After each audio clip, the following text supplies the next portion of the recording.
మొత్తం ఆల్మోస్ట్ ఒక 80 ఏళ్ళ జీవితం ఉంటే ఒక 70 సంవత్సరాలు మొత్తం నేను పాపంగానే బతికాను. నాకు తెలియదు దేవుడు అంటే, మనిషి అంటే నాకు తెలియదు. కానీ లాస్ట్ ఒక 10 ఇయర్స్లో నేను దేవుడిని నమ్ముకొని ఆ 10 సంవత్సరాలు దేవుని అంత భయభక్తి కలిగి నేను ఏం చేశాను, జీవించాను. అప్పుడు దేవుడు ఏం కన్సిడర్ చేస్తాడు? మంచిగా కన్సిడర్ చేస్తాడు. నీ పాపాలని ఆయన కన్సిడర్ చేసి, ఎందుకంటే నువ్వు మారు మనసు పొందావు కనుక ఆయన పాపాలను ఏమాత్రం కూడా లెక్కలోనికి తీసుకోవడం దేవుని వాక్యం సెలవిస్తూ ఉంది. ఓకేనా? రైట్. వాక్యం కొరకు ప్రార్థన చేసుకుందాం. మరి సమయంలో దేవుడు మనందరితో మాట్లాడిన ఆశ కలిగి ఉన్నాడు కనుక ఆయన మాటలు వినే ముందు ఒకసారి మనం పరిశోధించుకొని పరీక్షించుకొని వాక్యం కొరకు సిద్ధపడదాం. రైట్. వాక్యం కొరకు ప్రార్థన చేసుకుందాం. అమ్మకి మోషన్ అమ్మ. రైట్. వాక్యం కొరకు ప్రార్థన చేసుకుందాం. బ్రదర్ మోసెస్ గారు వాక్యం కొరకు ప్రార్థన చేస్తారు.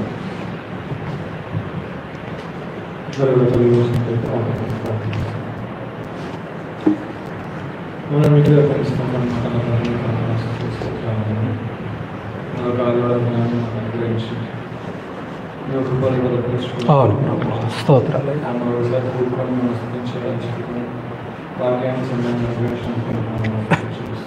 స్తోత్రం.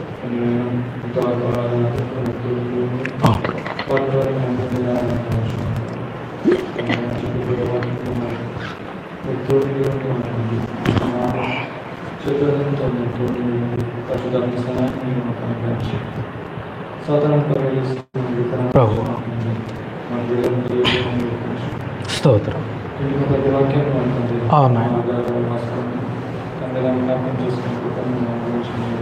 అవునాయన. ఆమేన్, ఆమేన్. మరి వాక్యం కొరకు ప్రార్థించిన బ్రదర్కి ప్రత్యేకమైన వందనాలు. రైట్. మొదటిగా దేవుడికి వందనాలు, సమయం ఇచ్చిన దేవుడికి వందనాలు.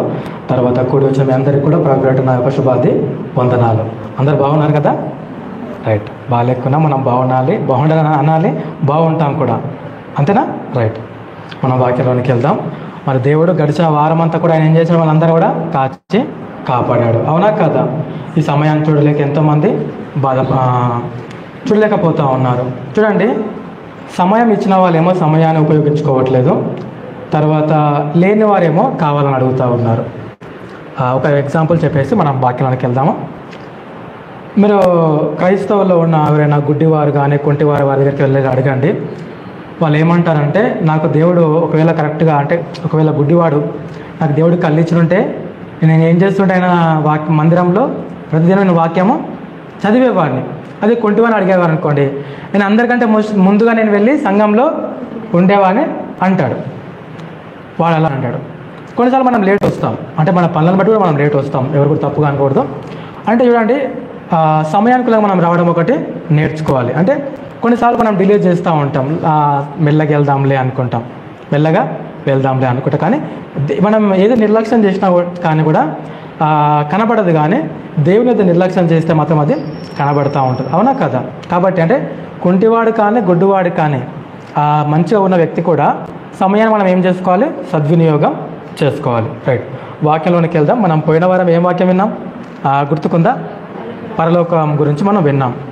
యాక్చువల్లీ చాలా ఉంటుంది, నేను చెప్పింది చాలా తక్కువ, ఇంకా చాలా ఇన్ఫర్మేషన్ మాకు దొరుకుతుంది. సో పరలోక రాజ్యం గురించి మనము విన్నాం. ఏం విన్నాం పరలోక రాజ్యం గురించి మనకు గుర్తుకుందా? పరలోక రాజ్యం అనగా ఏమిటి? దేవుని యొక్క సింహాసనం. పరలోక రాజ్యం దేవుని యొక్క సింహాసనం. అది ఎక్కడుందంటే, సరే, పరలోక రాజ్యం అనగా ఏంటి? దేవుని యొక్క సింహాసనం అన్న చెప్పాలా? ఆకాశం తన సింహాసనం ఆయన ఏం చేసుకున్నాడు? స్థిరపరుచుకున్నాడు. అవునా కదా? దేవుని యొక్క సింహాసనం ఎక్కడుంది? ఆకాశం మీద ఉంది. మనం లాస్ట్ కూడా మర్చిపోకూడదు. అట్లీస్ట్ అంటే నేను ఎక్స్పెక్ట్ చేసేది ఏంటంటే, మనకంటే ఇందాక వాళ్ళు చెప్పినట్లు నీతి అనేది ఒకటి ఉంటుంది, భావం అనేది ఎండ్ ఆఫ్ ద స్టోరీ, లేకపోతే వాక్యం చదివినాక. అంటే ఇది మనం గుర్తుపెట్టుకోవాలి, మెయిన్ ఇదే గుర్తుపెట్టుకోవాలి, అదొకటి ఉంటుంది అనమాట. సో ఆ మెయిన్ దాన్ని మనం క్యాచ్ చేసి మన మైండ్లో స్టోర్ చేసుకోవాలి. ఎందుకంటే మనం ఎన్నో వాక్యాలు వింటూ ఉంటాం కాబట్టి, మర్చిపోతూ ఉంటాం కాబట్టి. సో ముఖ్యమైనది మనం ఏం చేసుకోవాలంటే జ్ఞాపకం ఉంచుకోవాలి, ముఖ్యమైనది. అవునా కదా? చెప్పాలి. ఇప్పుడు మీరు ఎట్టగా టూర్ వెళ్ళారనుకోండి, ఇప్పుడు టూర్ అంటే మీకు ఏ ప్లేస్ గుర్తుకొస్తుంది? ఎవరైనా ఒకరు చెప్పాలి. వండర్లా కాకుండా long out of state, Medak. ఇంకా ఇంకా బ్యూటిఫుల్ ప్లేసెస్ చూడాలంటే ఇంకా గట్టిగా చెప్పండి. తాజ్మహల్, ఆగ్రా, తర్వాత చెన్నైలో చాలా ప్లేసెస్ ఉన్నాయి. మీరు ఒక స్థలానికి వెళ్ళే ముందు ఎలా సిద్ధపడతారు? ఒక స్థలానికి, ఒక చోటికి, ఒక టూర్కి వెళ్ళే ముందు మీరు ఎట్లా సిద్ధపడతారు? ఒక 1 month నుంచి జరుగుతుంది ప్రిపరేషన్. ఒక లాంగ్ టూర్ వేసుకుని అనుకోండి, ఒక 1 month నుంచి మీకు ఏమవుతుంది ప్రిపరేషన్ అనేది?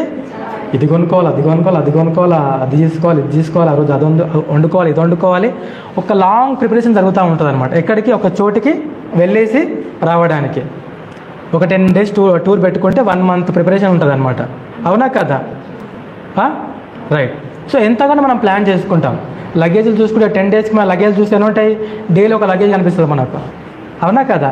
ఎక్కడెక్కడ ఎలాంటి ఫొటోస్ దిగాలి, ఎక్కడెక్కడ ఎలాంటి వీడియోస్ తీసుకోవాలి, ఎక్కడెక్కడ ఎలాంటి, ఇప్పుడు ఒక చోటుకి వెళ్తా ఉన్నాం, అక్కడ ఏమేమి ప్లేసెస్ ఉంటాయి అంటే ఇంకెంత తిరగాలి మనం, ఈ రోజుకి ఎన్ని ప్లేసెస్ కవర్ చేసుకోవాలి, రేపు ఎన్ని ప్లేసెస్ కవర్ చేసుకోవాలి, అక్కడ ఛార్జ్ ఎంత అవుతుంది, ఎంత ఫుడ్ అవుతుంది, ఏంటి అక్కడ స్పెషల్ ఏంటి, ఇవన్నీ చేసుకుంటామా మనం? ఇవన్నీ కూడా చేసుకుంటాం అన్నమాట. అంటే ఒక చోటికి ఒక 10 days కానీ, ఒక 5 days కానీ, ఒక 2 days, ఒక 1 day వెళ్ళే చోటికి మనము 1 week కానీ, ఒక 3 days కానీ, ఒక 10 days కానీ, ఒక 1 month ప్రిపరేషన్ చేస్తూ ఉంటాం. మళ్ళీ అక్కడ మనం తిరిగి మళ్ళీ వచ్చేసేస్తాం అక్కడికి పోయినాక. అవునా కదా? చాలా ప్రిపరేషన్ ఉంటుంది. మరి అంటే ఇక్కడ ఒక చోట అవుతాను. ఇక్కడ నేను ఒక ప్రశ్న అనమాట. మీరు మందిరానికి రావడానికి మీరు ఎంత ప్రిపరేషన్ చేసుకుంటారు? ఎప్పటి నుంచి ప్రిపరేషన్ చేసుకుంటారు? మార్నింగ్ లేవగానే ప్రిపరేషన్ చేసుకుంటారా? నైట్ ప్రిపరేషన్ చేసుకుంటారా? ఒక వారం నుంచి ప్రిపరేషన్ చేసుకుంటారా? మండే నుంచి ప్రిపరేషన్ చేసుకుంటారా? నేనైతే నడుస్తూనే ఉంటుంది, అప్పుడప్పుడు బ్రేక్ ఇచ్చి ఆల్మోస్ట్ శనివారం ప్రిపేర్ చేసుకుంటాను. కొద్దిగా టైం తీసుకోవాలి ఇప్పటి నుంచి. అయితే మీరు ఎట్లా చేసుకుంటారు మందిరానికి రావడానికి? అంతే కదా, ఆ రోజు మార్నింగే ప్రిపేర్ చేసుకుంటారు. మార్నింగ్ ఏం వండుకోవాలి, తర్వాత తొందరగా టిఫిన్ చేసి మందిరానికి రావాలని చిన్న ప్రిపరేషన్ చేసుకుంటారు. ఇప్పుడు నేను చెప్పేది ఏంటంటే, ఒక టూర్కి వెళ్తాం, మనం వెళ్ళేసి వచ్చేసేస్తాం. ఒక టూర్కి వెళ్ళేసి వచ్చేస్తాం. ఇప్పుడు మన జీవితం కూడా ఇది అనేది కూడా ఒక టూర్. మనకు తెలిసిన విషయమే, కొత్త విషయం ఏమి కాదు. ఇదంతా కూడా మనకు తెలిసిన, ఇదొక మన యొక్క టూర్. ఇక్కడ ఎన్ని రోజులు ఉంటాము? సారీ వినిపించట్లే. కొన్ని రోజుల్లో ఉంటాం. తెలియదని తెలుసా? అధిక బలం ఉంటే 70 సంవత్సరాలు, అధిక బలం ఉంటే 80 సంవత్సరాలు, ఇంకా బలం ఉంటే మనం చూసిన కొంతమంది మంచి ఆహారం తింటే అంత మంచి వాళ్ళు బ్రతుకుతూ ఉన్నారు. అంటే మన లైఫ్ టైం ఎక్కడి వరకు ఉంది? 60. ఇప్పుడైతే మనం తిన్న ఫుడ్కి 60-70 చాలా ఎక్కువ. అందరూ బతికినట్టు వాడు గ్రేట్. సో ఇప్పుడు నేను చెప్పే ఏంటంటే, ఇక్కడ మనము పరదేశంలో మీరు టూర్కి వెళ్తారు, అక్కడనే ఉంటారా? మళ్ళీ ఎక్కడికి వస్తారా? ఇంటికి వచ్చేస్తారు. మళ్ళీ అది కూడా ప్లాన్ చేసుకుంటారు. వెళ్ళేది ప్లాన్ చేసుకుంటారు, వెళ్ళే టికెట్లు బుక్ చేసుకుంటారు, మళ్ళీ వచ్చే టికెట్లు కూడా బుక్ చేసుకుంటారు. ఇక్కడ చూడండి, మనం అందరం కూడా పరదేశులం. చాలామంది ఈ విషయమే మర్చిపోతారు. చాలామంది మనం పరదేశం అనే విషయమే మర్చిపోతారు. మనం టూర్కి వచ్చిన విషయమే మర్చిపోతారు. అందుకే కొట్లాటలు అవుతూ ఉంటాయి. జాగ్రత్త కొరకు ఎక్కువ మటుకు చూస్తూ ఉంటాయి, లేదా ఇతర వేరే వాటికి ఏమైతే గొడవలు అనేవి అవుతూ ఉంటాయి. సో మనం ఎవరేమో పరదేశులమే కాదా, టూర్కి వచ్చాము. టూర్ నుంచి మనం ఎక్కడికి వెళ్ళాలి? ఇప్పుడు పరలోక రాజ్యానికి వెళ్ళాలి. అదే చెప్తా ఉన్నాను అనమాట. మన ఇల్లుని మనం మర్చిపోతే మనం ఎక్కడ పోతాం? ఎప్పుడు టూర్కి వెళ్ళాం, టూర్కి మనం వెళ్ళాం, రిటర్న్లో మన ఇల్లు మనం మర్చిపోయాం అనుకోండి, ఎక్కడికి వెళ్తాం? మన ఇంటికి మనం చేరుకుంటామా? చేరుకోలేము. చాలా ఈ ఇహలోక సంబంధమైన ఒక టూర్, చిన్నది విషయం చెప్తున్నాను. ఒక టూర్కి ఒకవేళ మీరు ఇజ్రాయెల్ టూర్ పోతే మనము ఆల్మోస్ట్ ఒక 6 months నుంచి ప్లాన్ చేసుకుంటాం. ఇజ్రాయెల్ కదా, అప్పట్లో వెళ్దాం అనుకునే వాళ్ళం, బట్ కుదరలేదు అది. ఇజ్రాయెల్ టూర్ అంటే ఇంకా మనం అంటే చెప్తా ఉన్నాండి, మనము పరదేశులము. పరదేశం ప్రియులారా ఒక సాంగ్ కూడా ఉంటుంది, ఆ చనిపోయినప్పుడు పాడుతూ ఉంటారు. అంటే మనము ఒక టూర్కి వెళ్ళినప్పుడు రిటర్న్గా మనం ఎంత ప్రీ ప్లాన్డ్గా ఉంటామో, ఇక్కడికి వచ్చిన మనం కూడా అంతే ప్రీ ప్లాన్డ్గా మనం ఉండాలా. సిద్ధపడి లేమనుకోండి, దేవుడు అదే వాక్యం సెలవిస్తాం. సిద్ధపడి లేకపోతే మనం ఎట్టుపోతాము. ఒక టూర్కి వెళ్ళిన వ్యక్తి మర్చిపోయాడు, తన ఇల్లు మర్చిపోయాడు, ఏదో ప్రాబ్లం జరిగి. ఆ వ్యక్తి పరిస్థితి ఏంటి ఇప్పుడు? ఇక్కడ ఉన్న వాళ్ళు వెతుకుతూ ఉంటారు, పోస్టర్లు అతికిస్తూ ఉంటారు, ఈ వ్యక్తి ఏం చేయాలో కనబడట్లేదు. మనం పేపర్లో చూడలేదా, పలానా వ్యక్తి కనబడట్లేదు, మీకు తెలిసి చెప్పాడు, పలానా మీకు ఇంత అమౌంట్ ఇస్తాము. కానీ దేవుడు ఏం చేస్తూ ఉన్నాడు మన కొరకు? ఆయన ఈ లోకానికి వచ్చి ఆయన ప్రాణం పెట్టి ఒక మార్గం సిద్ధపరిచి, ఇది మీరు మార్గం తప్పిపోయారు, మీరు అందరూ ఏం చేయారు? మార్గము తప్పిపోయారు. మీరందరూ ఏమయ్యారు? మార్గాన్ని మీరు పరదేశులు. ఇది ఒక ఇది పరలోకము వేరు, అంటే పరదేశి వేరు. మళ్ళా అంటే ఇది మనం వచ్చింది ఇక్కడ కొన్ని రోజులు మనం స్టే చేయడానికి, అంతే. దేవుడు ఇచ్చిన సమయం మనం ఇక్కడ స్టే చేసి ఈ ఉన్న 60 సంవత్సరాలు కాకపోవచ్చు, 70 ఇంకెంతైనా కావచ్చు, 10 రోజులు కావచ్చు, మనం ఉన్న ఆయుష్ మనం ఏం చేయాలి? ఇక్కడ జీవించి ఒక క్రమం అనేది మనకి ఇక్కడ దేవుడు పెట్టాడు కాబట్టి ఈ క్రమంలో మనం జీవించి తిరిగి ఆయన వద్దకు వెళ్ళిపోవాలి. అంతేనా కదా? సో ఇక్కడున్న మనము తిరిగి ఎక్కడ వెళ్ళాలి? పరలోకానికి వెళ్ళాలి. ఎంతమందికి అడ్రస్ తెలుసు మరి? ఇప్పుడు చెప్పాలి, ఎంతమందికి అడ్రస్ తెలుసు? అదే కదా మన డెస్టినీ. మన ఇల్లు ఏది? ఇక్కడున్న నాకు ఇక్కడ 80 గజాలు ఇల్లు ఉంది, అది కాదు. మా ఊర్లో పొలం ఉంది, అది కాదు. అదేమి కూడా కావు. ఏది మన డెస్టినీ? ఏది? పరలోకం మన డెస్టినీ. మీరు అడ్రస్సే కోల్పోతే మీ ఒకసారి మీరు ఆలోచించండి. మామూలుగా మనం కొన్నిసార్లు కొన్ని ఇన్ఫర్మేషన్ కోల్పోతూ ఉంటే మనం ఎంత బాధపడతాం? ఫోన్ నెంబర్ పోయిందే, అయ్యో నేను మిస్ అయిపోయినా. ఆ ఫ్లైట్ సరే ఎక్కడికి ఎయిర్పోర్ట్కి వెళ్ళారు, టికెట్ ఇంటికాడ పెట్టిపోయారు, ఎంత బాధపడతారు మీరు? ఇది ఓకే, అది ఏ లోకంగా కొద్దిసేపే. కానీ ఇది ఎక్కడికి వెళ్తాం మనము? పరలోకానికి. మన ఇల్లు అది. మన వారసత్వం ఎక్కడుంది? అది మన వారసత్వము. ఈడ లేదు మన వారసత్వము, ఈడ లేదు మన ఆస్తి. ఈడున్న ఆస్తి తుప్పుపట్టిపోతుంది, ఆడున్న ఆస్తి అది మన ఆస్తి. అది మన కేర్ ఆఫ్ అడ్రస్ ఏదంటే పరలోకమే. మీరు ఏ వ్యక్తులను అడగండి, నువ్వు జీవితాంతం ఇక్కడనే ఉంటావు అంటే ఏ వ్యక్తి కూడా నేను ఇక్కడ ఉంటాను. అసలు ఆ వ్యక్తి చాలామంది తెలుసుకోలేకపోతూ ఉన్నారు వాళ్ళ డెస్టినీ, వాళ్ళ సొంత ఇల్లు ఏది, వాళ్ళ సొంత గ్రామం ఏదని చాలామంది తెలుసుకోలేక వారు ఇహలోకంగా సంబంధమైన శరీరం సంబంధించిన యొక్క ఆలోచనలు దాని మీద ధ్యాస పెడతా ఉన్నారు. కానీ చనిపోతే మనిషి ఎక్కడికి పోతాడు అనే వ్యక్తి కూడా చాలా మట్టుకు ఆలోచించలేకపోతూ ఉన్నాడు. ఈ లోకంలో నీకు ఏమున్నా ఏం లేకున్నా don't care. I don't care, you don't care, we don't care. అంతే కదా? తింటాం, మనకున్న దాంట్లో తింటాం, పడుకుంటాం. ధనవంతుడికి 10 లక్షలు ఉంటాయి, మనకు 100 రూపాయలు ఉంటాయి. ఉన్నదాంట్లో మనం ఏం చేస్తాం? తింటాము, మన కాలం గడుపుకుంటాం. వాడు 10 లక్షలు ఉన్నవాడు వాడు తినేది ఎంత? 100 రూపాయలు తింటే తింటాడు. అవునా కదా? వాడు చనిపోతే మనం చనిపోతాం. వాడు ఎక్కడ బాధ పెడతారు? బంగారు మేడలో బాధ పెడతారా? ఏడ బాధ పెడతారు? ఎంత ధనవంతులైనా కానీ అయ్యో మా నాయన నాకు ఇంత ఆస్తి పెట్టిపోయాడు కదా, మా నాయన నేను బంగారంతో సమాధి చేయించి బంగారం సమాధి కడతారంటాడా? చివరికి ఎక్కడ పెడతాడు? మట్టిలోనే పెడతాడు. మట్టిలోనే పెడతాడు. మనం బాధపడాల్సిన అవసరం కూడా లేదు. ఎందుకంటే మన లోకం ఇది కాదు. ఈ విషయం మనం గుర్తుపెట్టుకోవాలి. మన లోకము పరలోకము. అవునా కదా? మన లోకము పరలోకం. మనము ఏ లోక సంబంధులము కాదు. చాలామందికి ఇప్పుడు గవర్నమెంట్లో కొంతమందికి ఇంకా కొత్తగా పుట్టిన వాళ్ళకి ఏమంటారు? పేరు ఎక్కించుకోవాలి. ఇప్పుడు ఎక్కడ యూఎస్లో ట్రాన్స్జెండర్స్ని దే ఆర్ నాట్ కన్సిడరింగ్.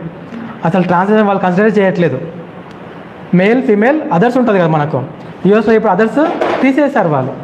వాళ్ళు కన్సిడర్ చేయట్లేదు వాళ్ళని. అవునా? ఇక్కడ కూడా కొంతమంది గవర్నమెంట్ వాళ్ళు ఏం చేస్తారు? మనకు గవర్నమెంట్ కొంతమంది లెక్కలోకి తీసుకోరు. అర్థమవుతా ఉందా? కానీ దేవుడు మాత్రం అలా లేదు. అదే మనం బాధపడాల్సిన అవసరమే లేదు. ఇక్కడ ఉన్న మనుషులు మార్పులు చేస్తున్నారు. కానీ మన లోకం ఎక్కడ ఉంది? పరలోకంలో ఉంది. అది మన దేవుడు వల్ల మర్చిపోయే దేవుడు కాదు. ఆయన గ్రంథం మందు ప్రతిదీ కూడా ఆయన లెక్కించి పెడతా ఉన్నాడు. మనం ఈ లోకాన్ని బట్టి ఇక్కడున్న పరిస్థితులు బట్టి మనం బాధపడాల్సిన అవసరమే లేదు. ఉన్న టైం మనం ముగించుకొని వెళ్ళిపోవాలి. అది మన ఇల్లు మనం మర్చిపోకూడదు.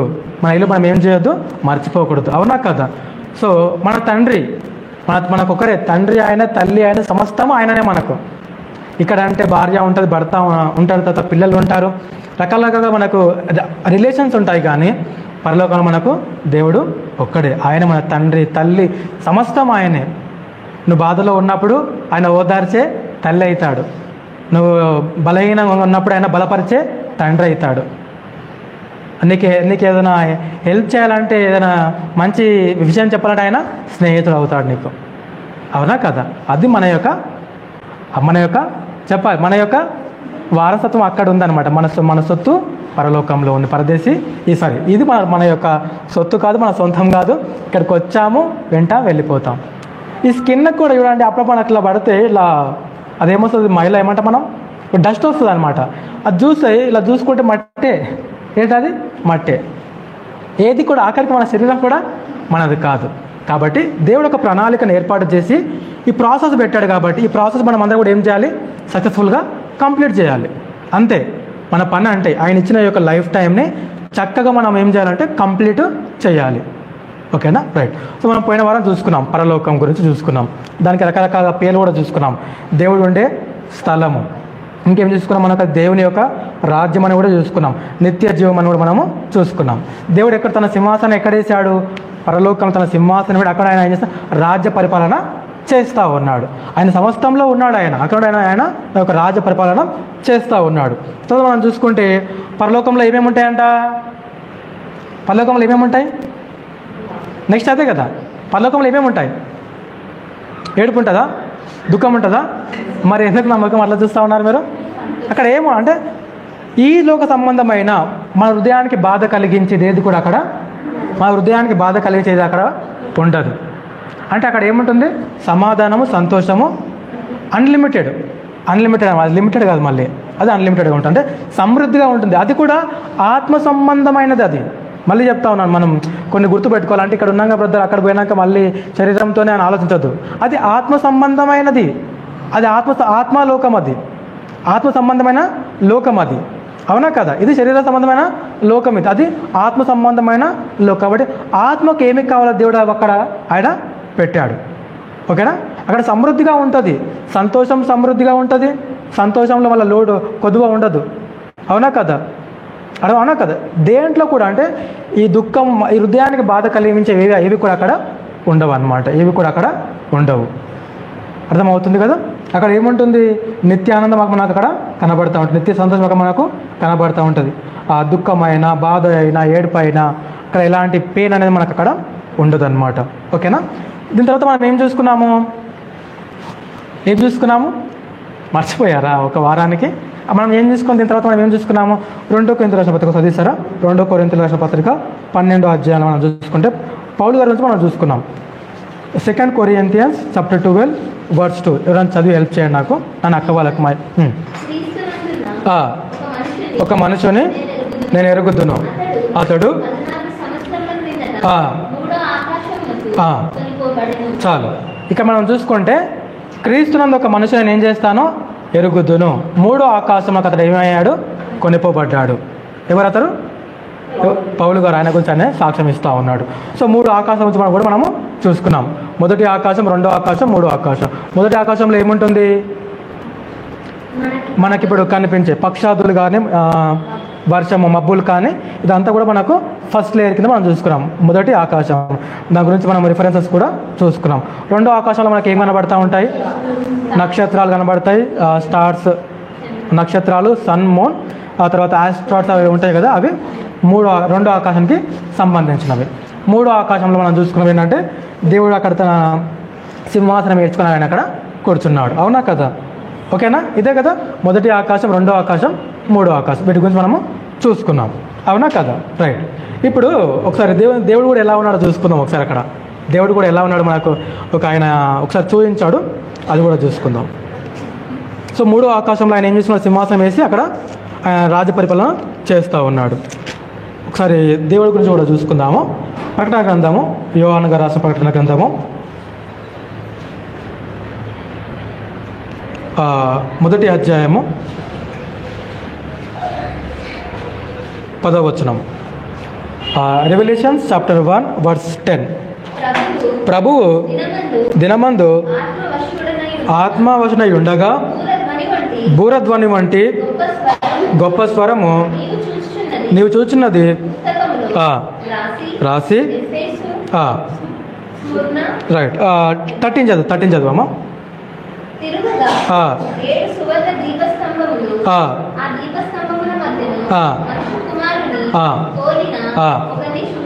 రైట్. ఇక్కడ చూడండి, యోహాను గారు రాస్తా ఉన్నారు ప్రకటన గ్రంథము. ఆయన దర్శనం రూపకంగా ఇది ఏం చేస్తా ఉన్నాడు? ఈ యొక్క గ్రంథాన్ని రాస్తా ఉన్నాడు. అయితే యోహాను గారు ఏమంటాడు చూడండి, దీపస్తంభముల మధ్య మనుష్య కుమారుని పోలిన ఒకరిని చూచి తిని. అంటే అతడు ప్రభు దినమందు, మనకు సండే రోజు ఆయన ఏమైనా ఆత్మవాసుడయ్యి, సో దేవుని యొక్క దర్శనాన్ని ఆయన చూస్తూ ఉన్నాడు యోహాను సువార్తలో. యోహాను రాసిన ప్రకటన గ్రంథంలో ఆయన చెప్తా ఉన్నాడు. అయితే ఇక్కడ ఆయన తన పాదముల మట్టునకు దిగుచున్న వస్త్రము ధరించుకొని రొమ్మున బంగారు దట్టి కట్టుకొని ఉండేను. అర్థమవుతా ఉంది కదా. యోహాను గారు ఒక మనిషిని చూస్తూ ఉన్నారు. మనుష్య కుమారుని పోలిన ఒకరిని చూచి తిని. ఆయన ఎలా ఉన్నాడంటే వర్ణిస్తూ ఉన్నాడు యోహాను గారు. మొదటిగా తన పాదముల మట్టునకు దిగుచున్న వస్త్రము ధరించుకొని రొమ్మున బంగారు దట్టి కట్టుకొని ఉండేను. ఎక్కడి వరకు తన వస్త్రాలు ఎక్కడి వరకు ఉన్నాయంట? వస్త్రం ఎలా ఉంది ఆయనకు? పాదముల మట్టుకు దిగుచున్న వస్త్రము ధరించుకొని ఉన్నాడు ఆ వ్యక్తి. ఓకేనా. నెక్స్ట్ ఆయన రొమ్మున ఏముందంట? ఒకటి బంగారు దట్టి ఆయన కట్టుకొని ఉన్నాడు.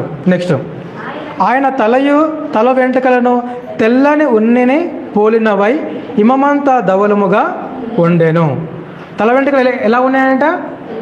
తెల్లనివి ఉన్నిని పోలినవై హిమమంతా తెల్లగా ధవలముగా ఆయన ఒక తల వెంట్రుకలు ఉన్నాయి. ఆయన నేత్రములు అగ్ని జ్వాలల వలె ఉండెను. ఆయన నేత్రములు అగ్ని జ్వాలల వలె ఎలా ఉన్నాయంటే ఆయన నేత్రాలు అగ్ని యొక్క జ్వాలల వలె ఉన్నాయి. ఆయన పాదములు కొలిమిలో పుటము వేయబడి మెరుచున్న అపరంజితో సమానమై ఉండేను. ఆయన పాదాలు ఎలా ఉన్నాయంట? మెరుస్తూ ఉన్నాయంట. మీరు బంగారాన్ని ఎప్పుడైనా మీరు బంగారం షాప్కి వెళ్ళినప్పుడు దీన్ని ఏం చేయమంటారు? మీరు కడగమని చెప్పినప్పుడు వాడు కొద్దిగా అగ్నిలో కాల్చి దాన్ని షైన్ చేస్తాడు. అవునా, పుటము వేస్తాడు అక్కడ. సో ఇక్కడ కూడా ఆయన పాదాలు ఎలా ఉన్నాయంటే పుటము వేయబడిన మెరుచున్న అపరంజిత సమా అంటే ఆయన పాదాలు మెరుస్తూ ఉన్నాయి ఆయన పాదాలు. ఓకేనా. నెక్స్ట్ ఆయన కంఠస్వరము విస్తార జల ప్రవాహముల వల్ల ప్రవాహముల ధ్వని వలె ఉండేను. ఆయన కంఠస్వరం ఎలా ఉందంట? అనేకమైన విస్తారమైన జల ప్రవాహములు. సౌండ్ ఎలా వస్తుంది? మీరు ఎప్పుడైనా డ్యామ్ దగ్గరికి వెళ్ళారా? సౌండ్ వస్తుంది. ఒక గేట్ వాళ్ళు ఓపెన్ చేస్తే సౌండ్ వస్తుంది. ఇంకా 2-3 గేట్లు ఎక్కువ ఇంకా ఎక్కువ సౌండ్ వస్తుంది. ఇక్కడ చూస్తే విస్తార జల ప్రవాహముల ధ్వని వల్ల ఆయన యొక్క ధ్వని ఉన్నది. ఓకేనా, అర్థమైంది ఇప్పటివరకు. ఆయన వస్త్రంలో ఎక్కడి వరకు ఉన్నాయంట? పాదం మట్టు వేసుకొని ఉన్నాడు. నెక్స్ట్ ఆయన వెంట్రుకలు ఎలా ఉన్నాయంట? తెల్లగా ఉన్నాయి. ఉన్నిని పోలి హిమమంతా తెల్లగా ఉన్నాయి. నెక్స్ట్ ఆయన యొక్క నేత్రాలు ఎలా ఉన్నాయంట?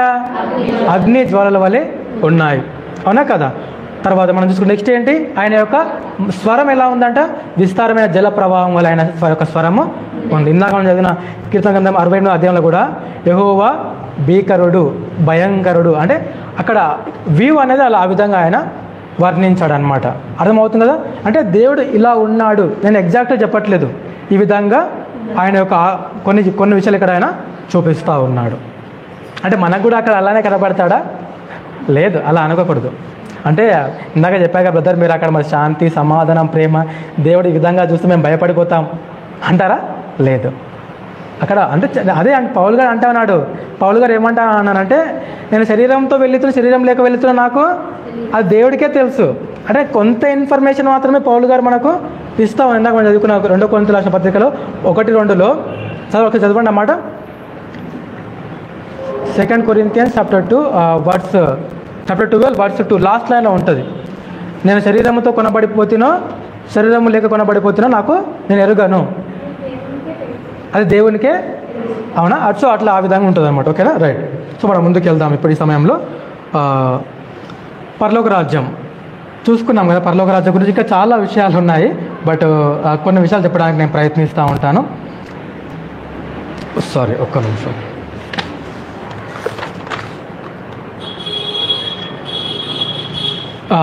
ప్రకటన గ్రంథం, ఇదే ప్రకటన గ్రంథానికి వెళ్తే ఒకసారి 21వ అధ్యాయం. ప్రకటన గ్రంథము 21వ అధ్యాయానికి వెళ్దాము ఒకసారి. 21వ అధ్యాయంలో 27వ వచనం చదువుదాం. 21వ అధ్యాయం రెవల్యూషన్స్ చాప్టర్ 21 verse 27.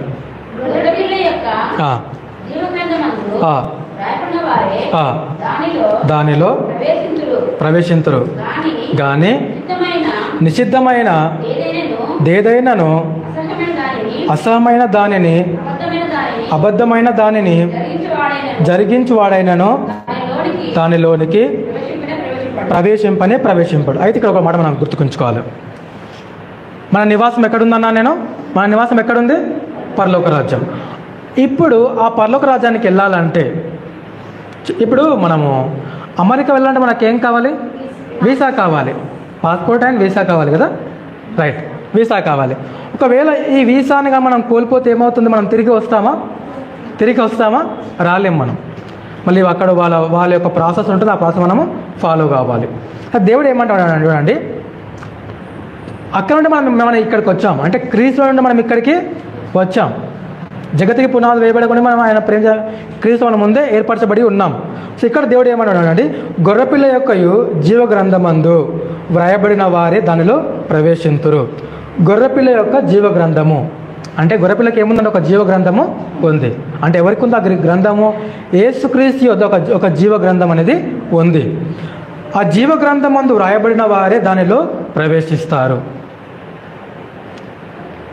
కానీ నిషిద్ధమైనదేదైనను అసహ్యమైన దానిని అబద్ధమైన దానిని జరిగించువాడైనను దానిలోకి ప్రవేశింపడు. అంటే దేవుడు మనల్ని పుట్టించాడు, ఆయన కాపాడుతూ ఉన్నాడు. సో ఈ పరిశుద్ధత మనం ఏం చేయాలి? కాపాడుకోవాలి. ఈ రక్షణ మనం ఏం చేయాలి? కాపాడుకోవాలి. సో అప్పుడు అక్కడ మన నేమ్ ఏమవుతుంది? అలాగే ఉంటుంది. మన నేమ్ అలానే ఉంటుంది. దేవుడు ఇచ్చిన రక్షణను, దేవుడు చెప్పిన మార్గాలు, దేవుడు చెప్పిన ఆజ్ఞలు మనం ఏం చేయాలి? పాటించాలి.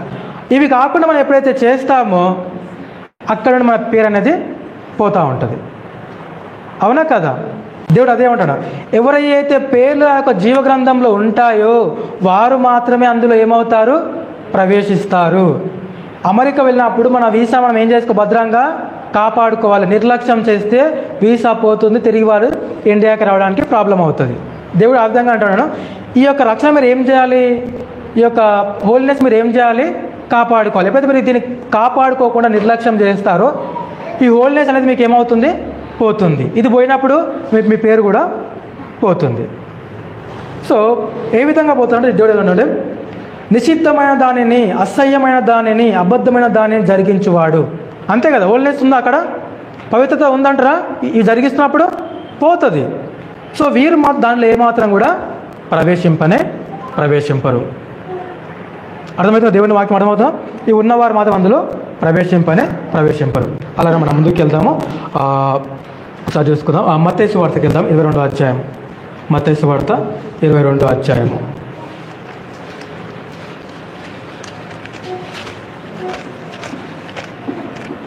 మత్తయి సువార్త 22వ అధ్యాయము. మాథ్యూస్ చాప్టర్ 22 కొన్ని వచనాలు చదువుతాం మొదటి నుంచి. కానీ హెల్ప్ చేసే వాళ్ళు ఉంటే హెల్ప్ చేయండి కొద్ది దయచేసి. యేసు ఇట్లా నేను పరలోక రాజ్యము తన కుమారునికి పెండ్లి విందు చేసిన ఒక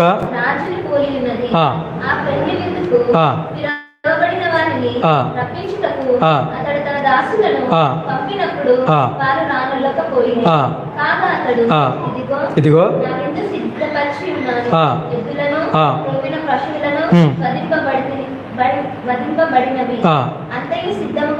ఉన్నది.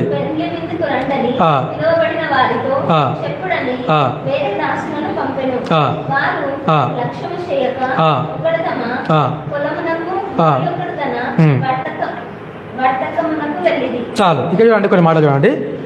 యేసు వారికి ఉత్తరం ఇస్తే ఏమంటున్నాడంటే, ఉపమాన రీతిగా పరలోక రాజ్యము తన కుమారుని పెండ్లి విందు చేసిన ఒక రాజును పోలి ఉన్నది.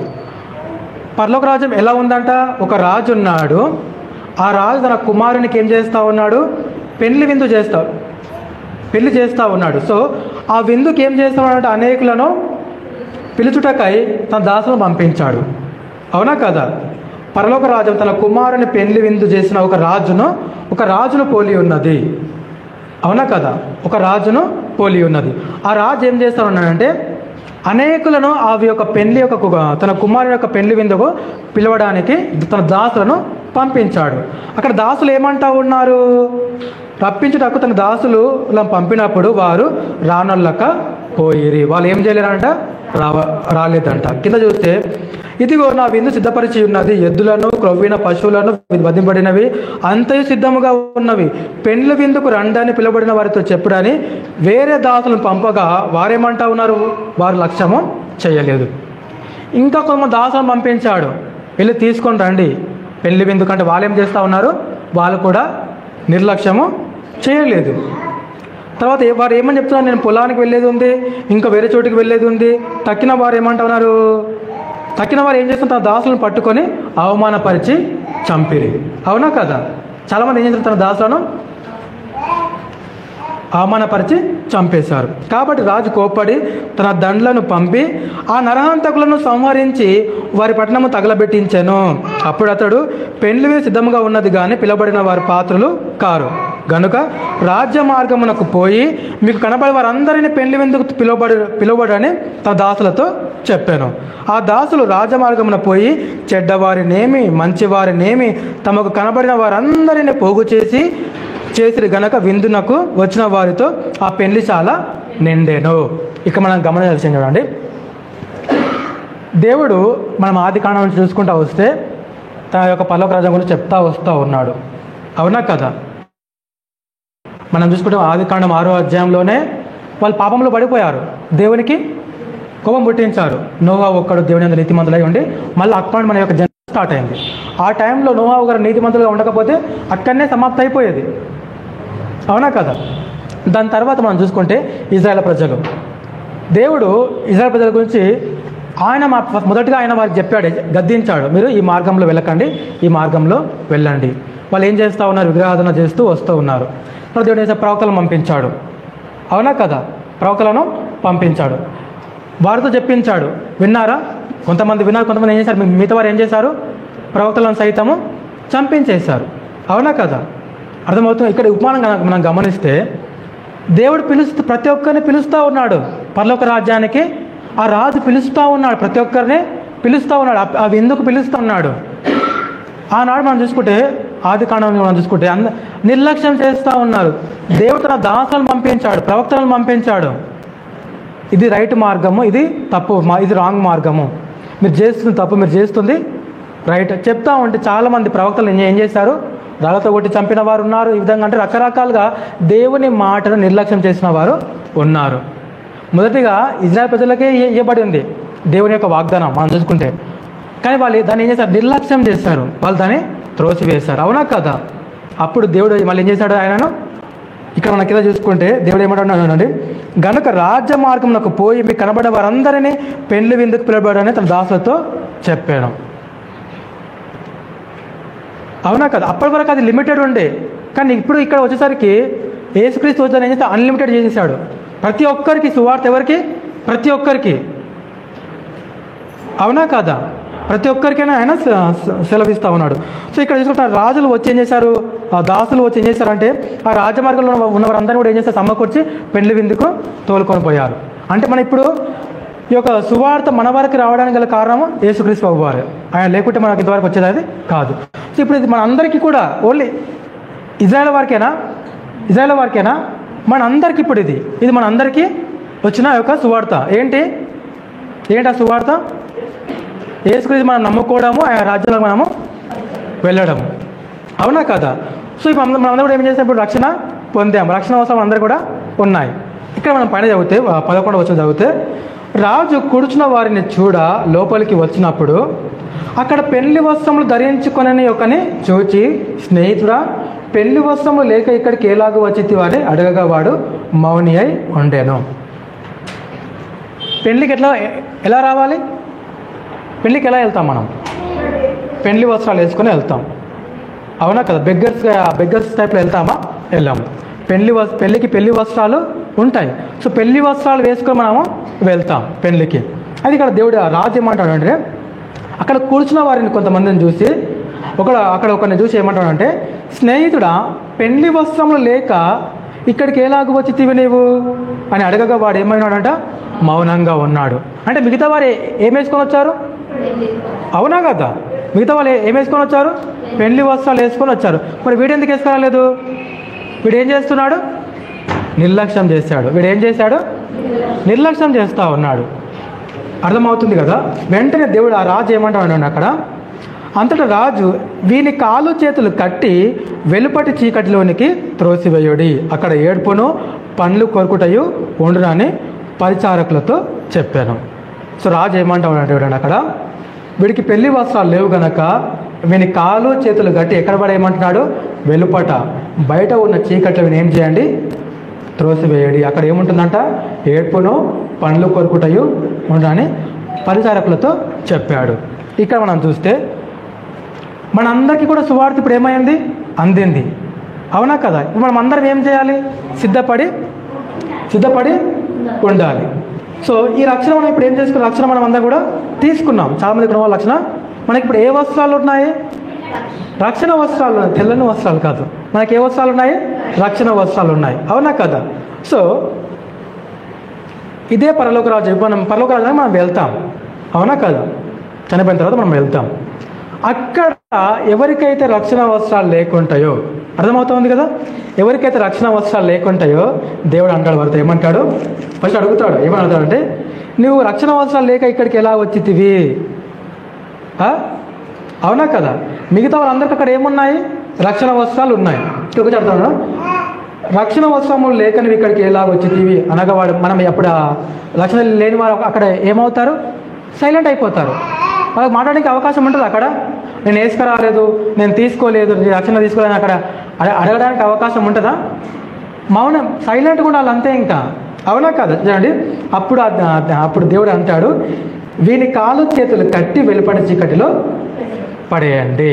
ఎందుకంటే వీడికి ఏం లేదు, రక్షణ లేదు.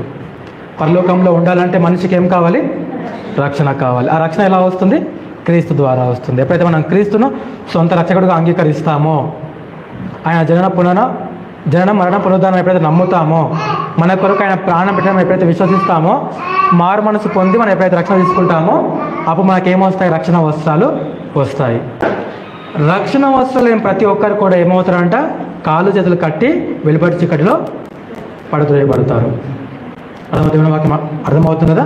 సో పరలోక రాజ్యానికి వెళ్ళాలంటే మనకేం కావాలి, రక్షణ వస్త్రం మనకు కావాలి, మారు మనసు మనకు కావాలి. మన లోకము ఇది కాదు, ఆ పాట పాడతారు, ఒక పల్లవి, పరదేశులము ప్రియులారా పురమిటి కాదు అనే పాట ఉంటుంది అనమాట. వస్తుంది ఎవరికైనా? అర్థమైంది కదా? సరే. సో అదే అనమాట, మనం గుర్తుపెట్టుకోవాలి ఏంటంటే, మనము ఈ లోక వాసులు మనము కాదు. మనం చూస్తాం కొన్నిసార్లు మన చుట్టుపక్కల కొన్ని గొడవలు అవుతూ ఉంటాయి. ఒక గజం కోసం కొట్టుకున్న వాళ్ళు చాలామంది ఉన్నారు, లేరా? ఒక గజం కోసం కొట్టుకున్న వాళ్ళు చాలామంది ఉన్నారు. ఇంటికి గ్యాప్ ఇవ్వండి, 1 ఇంచ్ గ్యాప్ ఇవ్వండి, తగలనీయకండి, గ్యాప్ ఇవ్వండి అని కొట్టుకునే వాళ్ళు కూడా ఉన్నారు. అంటే రిక్వెస్ట్ చేస్తున్నారు ఈ వ్యక్తిని, బ్రదర్ మీ ఇల్లు మా ఇల్లు కానియకండి అంటే ఏమవుతూ ఉన్నాయి, గొడవలు అవుతూ ఉన్నాయి. అవునా కదా? చెప్పాలి అంటే ఇక్కడ తర్వాత మాట్లాడదాం కానీ. సో ఇక్కడ చిన్న విషయాల గురించి మనకి ఏమవుతూ ఉన్నాయి, గొడవలు అవుతూ ఉన్నాయి. చిన్న విషయాల గురించి మనము కొట్టుకుంటున్నాము. చిన్న విషయాలు మనము ఆ యొక్క ప్రేమను మనం ఏం చేస్తూ ఉన్నాము, కోల్పోతూ ఉన్నాము. అవునా కదా? కాబట్టి సాధ్యమైనంత మట్టుకు మనం క్రైస్తవులమైన మనం ఏం చేయాలంటే చెప్పాలి. వింటేనేమో సరిపోయాయి, లేకపోతే దేవునికి అప్పచెప్పాలి. అంతేకాని వాళ్ళొక మాట అన్నారని మనం తిరిగి ఇంకొక మాట అనవద్దు. అప్పుడు వాడు తీర్పులోనికి వస్తాడు, మనము తీర్పులోనికి వస్తాం. ఇది మనం నేర్చుకోవాల్సింది. చెప్పాలి, సరే చెప్పాలి, చెప్తే వింటేనేమో సరిపోయా, లేకపోతే ఏం చేస్తాం, దేవునికి అప్పచెప్పాలి. అదే చెప్తాను, రక్షణ విషయంలో కూడా అదే చెప్తున్నాను. చెప్పాలి, మనం అందరికి కూడా చెప్పాలి, సమయం తీసుకొని చెప్పాలి, ప్రార్థన చేసుకోవాలి, దేవుడి సమయాన్ని కల్పిస్తాడు. చెప్పాలి. విన్నాడా? ఒక ఆత్మ మనం ఏం చేస్తాము, రక్షిస్తాము.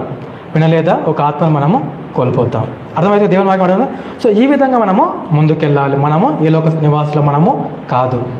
చాలా మటుకు దేవుని యొక్క ప్రేమను బట్టి కొన్ని లైట్గా తీసుకోవాలి, సరే పోన్లే అని వదిలేయాలి తప్ప, అతను ఒక మాట అన్నాడు కదా, నేను ఇంక 2 మాటలు అంతే మాత్రము దేవుడు అతన్ని చివరికి ఇద్దరి గమ్యము ఒకటే అవుతుంది అనమాట. ఓకేనా? మనం అలా అదే విధంగా ముందుకెళ్దాము, ఇంకొద్దిగా ముందుకెళ్దాం. రైట్. మత్తయి సువార్త 25వ అధ్యాయం. అర్థమవుతుంది కదా దేవుని వాక్యము? మనం ఈ లోక నివాసులం కానే కాదు. ఈరోజు గుర్తుపెట్టుకోవాల్సింది ఇది ఒకటే విషయం, మనం ఈ లోక నివాసులము కాదు. మన నివాసం ఎక్కడుంది? పరలోకంలో ఉంది. అవునా కదా? మనం ఈ లోక నివాసులు మన టూర్కి వచ్చాము అంతే. మత్తయి సువార్త 25వ అధ్యాయము 31వ వచనము. మత్తయి సువార్త 25వ అధ్యాయము, మత్తయి చాప్టర్ 25 వర్స్ 31.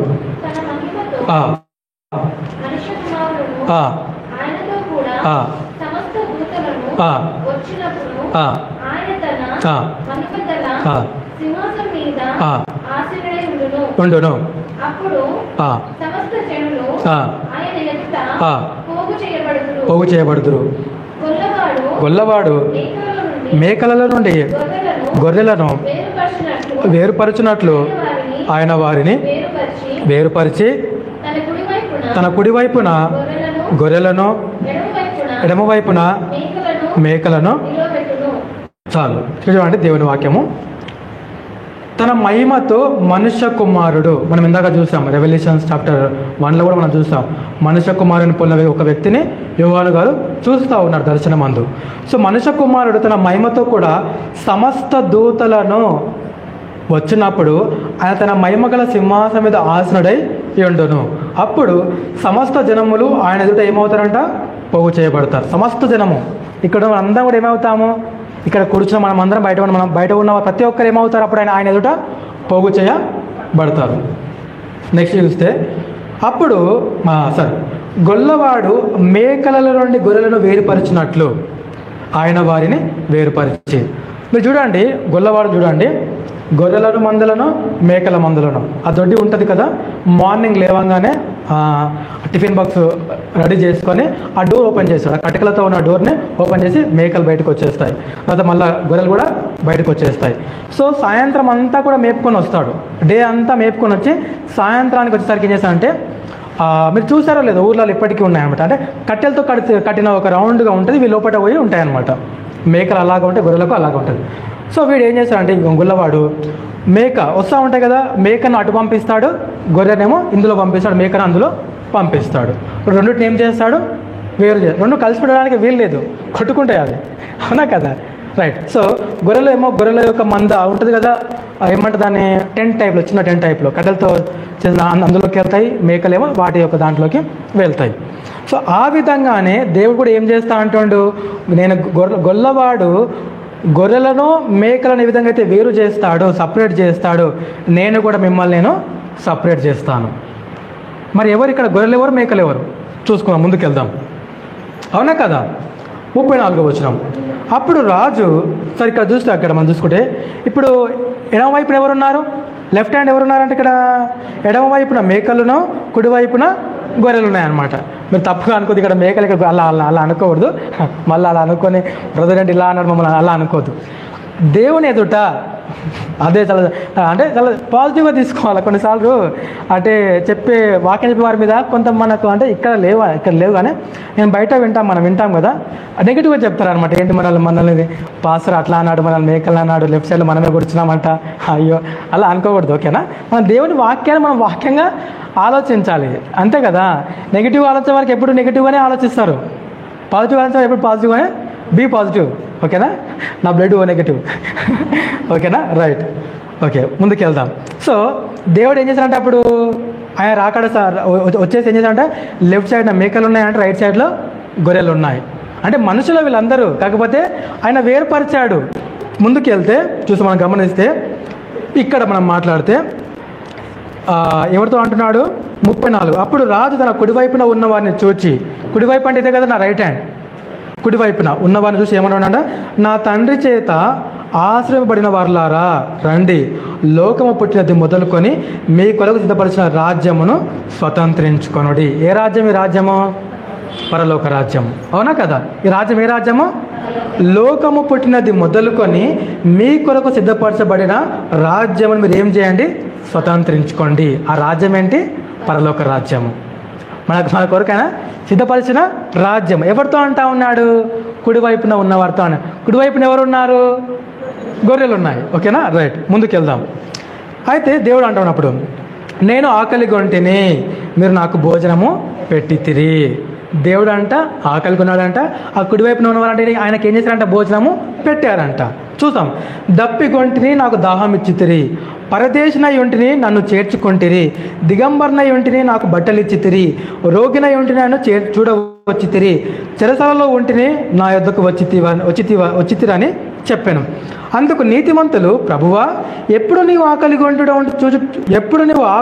ఉండట చూచి నీకు ఆహారం ఇచ్చితిమి, నీవు దప్పికొని ఉండట చూచి ఎప్పుడు దాహం ఇచ్చితిమి, ఎప్పుడు పరదేశం ఉండట చూచి నిన్ను చేర్చుకొంటిమి, దిగంబరి ఉండట చూచి నేను నీకు బట్టలు ఇచ్చితిమి, ఎప్పుడు రోగివై ఉండట చూచి చెరసాలలో ఉండట చూచి నీ యొద్దకు వచ్చితిమని ఆయనను అడిగాను. సో ఇక్కడ ఉన్నవారా, సో యేసుక్రీస్తు దేవుడు అంటాడు ఏమంటాడు అంటే, వాళ్ళని చూసి అంటా ఉన్నాడు, నేను ఆకలిగా ఉన్నప్పుడు మీరు నాకేం చేశారు? అన్నం పెట్టారు. తర్వాత నేను దాహంతో ఉన్నప్పుడు మీరు నాకేం చేశారు? నీళ్ళు ఇచ్చారు. తర్వాత నేను పరదేశమై ఉన్నప్పుడు మీరు నన్ను ఏం చేసుకున్నారు? చేర్చుకున్నారు. దిగంబరిగా ఉన్నప్పుడు మీరు నాకేమి ఇచ్చారు? బట్టలు ఇచ్చారు. తర్వాత రోగినై ఉన్నప్పుడు మీరు నన్ను పలకరించడానికి వచ్చారు. అవునా కదా? నెక్స్ట్ ఇంకా చూసుకుంటే, అయితే ఇదంతా చెప్తా ఉన్నప్పుడు ఈ కుడివైపున ఉన్నవారు అంటా ఉన్నంట, ప్రభువా, నువ్వు దేవుడివి కదా, అవును కదా, నువ్వు ఎప్పుడు మా యొద్దకు వచ్చితివి? అసలు మేము ఎప్పుడు నీకు అన్నం పెడితేమి? నువ్వు ఎప్పుడు ఆకలి కూడా ఉంటివి? మేము నీకు ఎప్పుడు అన్నం పెడితేమి? నువ్వు ఎప్పుడు దాహమని మా యొద్దకు వచ్చితివి? మేము ఎప్పుడు నీకు నీళ్ళు ఇచ్చితిమి? నువ్వు ఎప్పుడు అసలు రోగి అయి ఉన్నావు? దేవుడు రోగి అవుతాడు అసలు దేవుడు? నువ్వు ఎప్పుడు రోగి అయి ఉంటావు చూసి మేము ఎప్పుడు నేను పలకరించవచ్చితిమి? నీకు బట్టలు ఎప్పుడు మేము బట్టలు ఇచ్చితిమి? సో ఈ విధంగా చెప్తా ఉన్నారు అక్కడ ఉన్నవారు. అప్పుడు చూడండి దేవుడు ఏమంటున్నాడు,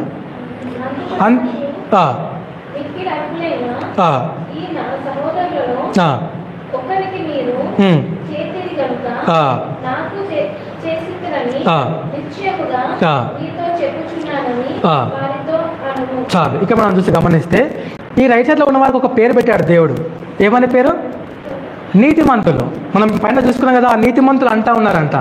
అవునా కదా? ఇప్పుడు వీళ్ళెవరు? నీతిమంతులు. ఇక్కడ మరి లెఫ్ట్ సైడ్లో ఉన్నవారు, ఇప్పుడు లెఫ్ట్ సైడ్లో ఉన్నవారు ఎవరు? అనీతిమంతులు. అంతేనా కదా? ఇక్కడ వీరు ఉన్నవారు నీతిమంతులు అవుతారు, మరి లెఫ్ట్ సైడ్లో ఉన్న వాళ్ళు ఏమవుతారు? అనీతిమంతులు. ఓకేనా? రైట్. సో ఇక్కడ అంటే నీతిమంతులను రైట్ హ్యాండ్ సైడ్ పెట్టుకున్నాడు, అనీతిమంతులను లెఫ్ట్ సైడ్లో పెట్టేశాడు ఆయన. రైట్. సో ఇప్పుడు వీళ్ళు అడుగుతూ ఉన్నారనమాట, ఎప్పుడు వచ్చావు? మేము ఎప్పుడు నేను అసలు కలుసుకున్నాము? ఎప్పుడు నీకు పరిచారం చేశాము అన్నప్పుడు దేవుడు ఏమన్నాడంటే, అందుకు రాజు, మికిలి అల్పులైన ఈ నా సహోదరులలో ఒకరికి మీరు చేసితరు గనక నాకు చేసితరని నిశ్చయముగా మీతో చెప్పుచున్నానని వారితో అనెను. మికిలి అల్పులైన ఈ నా సహోదరులలో, మన చుట్టుపక్కల చాలామంది ఉంటారు. మికిలి అల్పులు అంటే దీనత్వంలో ఉన్నవారు, దీనస్థితిలో ఉన్నవారు, మనకంటే దీనస్థితిలో ఉన్నవారు. మన ఇంటి ముందు ఎవరైనా పోతారు అడుక్కునేవారు, సారీ అలా అంటారు, తప్పుగా ఎవరు కూడా అనుకోకూడదు. బెగ్గర్స్ వెళ్తారు, మనం ఉంటే ఇస్తాం, లేకపోతే లేదు. మా అమ్మగారి గురించి చెప్పాలి. ఆమె ఎవరు వచ్చినా కూడా నాకే ఒకసారి భయం వేస్తుంది అనమాట. ఇప్పుడున్న సిచ్యువేషన్స్లో చాలా జాగ్రత్తగా ఉండాలి. ఎందుకంటే ఇంటికాడ ఎవరు ఉంటాము. మా అమ్మగారు ఏం చేస్తారంటే, సిలిండర్ అతను వస్తాడు కదా ఇంటికి, చాయ్ తాగుతావా అంటే ఒక నిమిషం అలా చేయం. తర్వాత ఎవరైనా ఇవి ఇనుప సామాన్లు ఉంటాయి కదా, డబ్బులు అమ్ముకొని పోతారు కదా, టబ్బులు అవి అమ్ముకుంటారు స్త్రీలు. వారికి కొద్దిగా దగ్గరికి వచ్చి అమ్మ చాయ్ తాగాని అంటారు, అమ్మ చాయ్ తాగెళ్ళండి అంటారు. అంటే చూడండి, అంటే మంచిదే, అంటే వారిని ఒక దగ్గర కూర్చోబెట్టి మనం గమనిస్తూ ఉండాలి. కానీ ఇప్పుడున్న సిచ్యువేషన్స్లో కొంతమంది చెడ్డవారిని బట్టి ఏమవుతా ఉంది, మంచి వారికి కూడా మనం హెల్ప్ చేయలేకపోతా ఉన్నాం. నేను అప్పుడప్పుడు కొన్నిసార్లు నా యాక్టివ్ మీద కొంతమందికి లిఫ్ట్ ఇస్తుంటే, చాలా ఓల్డ్గా ఉన్న వాళ్ళకి అలాంటి వరకు అప్పట్లో కొన్ని చూశాను. మీరు ఎవరికి లిఫ్ట్ ఇవ్వకండి, మధ్యరాత్రి లిఫ్ట్ ఇస్తే ఇలా మధ్యలో కార్ ఆపేసి బండి ఆపేసి బ్లాక్మెయిల్ చేస్తూ ఉన్నారు అనేసి. అప్పటి నుంచి ఎక్కడ బండి ఆపకుండా పోతున్నాను, లిఫ్ట్ అడిగినా కూడా ఎక్కడ పోతున్నాను అనమాట. అంటే చూడండి, కొంతమంది చెడ్డవారు చేసే పనులను బట్టి మనం ఏం చేయకపోతే మంచి వాళ్ళు కూడా మనం సాయం చేయలేకపోతా ఉన్నాం. మనకు కూడా తెలియదు కదా, ఇప్పుడు అతడు మంచివాడా చెడ్డవాడా మనకు కూడా తెలియదు. సో అప్పుడప్పుడు అమ్మగారికి చెప్తాను, కొంచెం జాగ్రత్తగా ఉండాలి. సరే నువ్వు పెట్టేదో పెట్టేసి కానీ వాళ్ళ మీద ఒక కన్నేసి పెట్టాలి. నేను చిన్న ఉన్నప్పుడు అమ్మకు కాళ్ళకి కడాలు ఉంటాయన్నమాట. సో అదేమైందంటే వారిని షైన్ చేసుకున్నామని ఇద్దరు వచ్చారనమాట. చాలా ఏజ్డ్ ఉన్న వాళ్ళు, వారు ఆల్మోస్ట్ 50+ ఉంటారనమాట. సో ఇద్దరు ముసలి వాళ్ళు వచ్చేసి ఇంటికి వస్తారు కదా, మీకు అడుగుతాము షైన్ చేస్తాం అనేసి. సో ఇంటికి వచ్చేసి వాళ్ళు షైన్ చేస్తూ ఉన్నారు. అప్పుడు నేను చిన్న ఉన్నాను, మా పెద్దక్క బహుశా రెండో కొడుకు ఆమెకు రెండో కొడుకు ఉన్నప్పుడు అక్క ఇంట్లోనే ఉంది, ప్రెగ్నెంట్గా ఆమె డెలివరీ అయింది, మాతోనే ఉంది. మధ్యాహ్నకాల సమయం, సమ్మర్ అనుకుంటా. వాళ్ళిద్దరు వచ్చారు, సరే కడిపిస్తామనేసి వాళ్ళు ఏదో కడాలు చేసి షైన్ చేస్తూ ఉన్నారు. అంతలో ఏమైందంటే వీళ్ళ దగ్గర డూప్లికేట్లు ఉన్నాయన్నమాట బ్యాగులో. సో వీళ్ళతో కనసాయిగా చేస్తూ ఉన్నారు, అరే ఆ డూప్లికేట్ నాకు ఇచ్చేసేసి, ఇవి నేను నీకు ఇచ్చేస్తాను, బ్యాగులు పెట్టుకో, అవి నాకు ఇచ్చేసి ఎక్స్చేంజ్ అయ్యి ఆ కనుసైగలు మా పెద్దకి ఏం చేస్తుంటే గమనించింది ఆ కనుసైగ అనా కదా. ఆ కనుసైగని గమనించి అమ్మ నీ కడాలు పోతున్నాయి తీసుకో అన్నది. తీసుకో అనగానే అమ్మ కడాలు పట్టుకొని, నేను చిన్నగా ఉన్నాను అప్పుడు, ఇక లేడీస్ ఎట్లా ఉంటారు, అరుస్తూ ఉంటారు అనమాట. సో ఆ టైంలో అరిచేసరికి ఆ పక్కడున్న అంకుల్ వచ్చేసేసి పట్టేసుకుని వాళ్ళు అలా కొట్టేసి మాయమ్మకిచ్చి వాళ్ళని వదిలేస్తారు, కొట్టేపించి వదిలేపిస్తారు. అంటే చూడండి, కొంతమంది చెడ్డవారిని బట్టి ఇప్పుడు రేపు పొద్దున ఇంకెవరైనా వచ్చారు వాళ్ళు మంచి వాళ్ళే షైన్ చేయించుకుంటాం మనం, ఇంకా జన్మలా చేయించుకోం, ఏదైనా షాప్కి పోయి చేయించుకుంటాం. అంటే ఒక నెక్స్ట్ ఎవరైనా మంచివాడు వచ్చినా కూడా మనము ఇంకా మళ్ళీ రిపీట్ చేయము. అది అలాంటి స్థితిలో ఉన్నాం. అందుకే వాక్యం చెప్తా ఉన్నా, బ్రదర్ అన్నాడు మాకు వాక్యం చెప్పే రోజు మనము రోడ్డుపై పోయే వాళ్ళకి తిండి పెట్టాలి, అప్పుడే దేవుడు నీతిమంతులను మనం పిలుస్తాడు. అలా కాదు, అందుకే అలా చేయకూడదు ఎప్పుడు. ఇప్పుడు దేవుడు ఏమంటాడంటే, మీ యొక్క సహోదరులో అల్పులైన వారికి చేసిరు కదా, నాకు చేసినట్లే అంటాడు దేవుడు. అంటే దీన స్థితిలో ఉన్న ఒకరికి మీరు చేశారు, మీకంటే దీన స్థితిలో ఉన్నవారికి మీరు ఒకరు చేశారు కాబట్టి నాకు చేసినట్లే అని దేవుడు అంటూ ఉన్నాడు. ఇంకా అందుకే నేను వాక్యం చెప్పడం చాలా జాగ్రత్తగా ఉండాలి. అయ్యో ఇప్పుడు బ్రదర్ చెప్పాడు, మేము ఇంటికి వెళ్ళి ఇంకా రేపు పొద్దున మా ఇంటి ముందు ఎవరు వెళ్తే వాళ్ళకు ఏం చేస్తాము, హెల్ప్ చేసుకుంటూ కూర్చుంటాం.